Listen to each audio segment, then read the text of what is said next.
135 ou plus. Et au final, il s'en va au PSG pour moins que ça.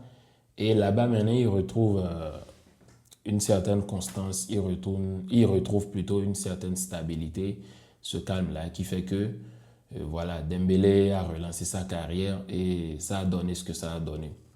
J'ai vu son discours hier quand il pleurait. C'est vrai que j'étais un peu énervé et je disais, oh Dembélé, parce que Dembélé nous a trahis. J'aurais aimé que Dembélé fasse tout ce qu'il a fait au PSG, là, au Barça. Pourquoi? Parce que le Barça lui a tout donné. On a été très patient avec lui. On lui a mis toutes les dispositions qu'il fallait pour qu'il brille. Mais je ne sais pas pourquoi il n'a pas brillé au Barça. Et c'est un truc, une épine qui reste toujours dans ma gorge. Parce que je me dis, Dembouz quand même, Dembouz aurait pu faire mieux, quoi. Mais dommage que ce ne soit pas nous qui soyons en train de profiter aujourd'hui des fruits de tout ce que Dembélé a eu dans sa carrière.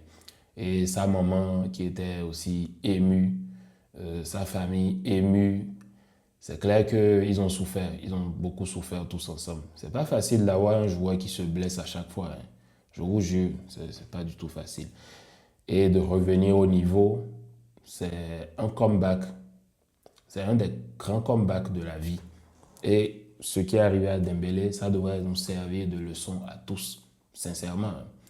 Et j'aimerais le féliciter pour son ballon d'or. Dembélé, il ne faut pas être de mauvaise foi. J'aurais aimé qu'il le prenne au Barça, ça ne s'est pas passé comme prévu. Donc au PSG, voilà, et avec tous les titres qu'il a gagnés. Félicitations à Dembouz. En numéro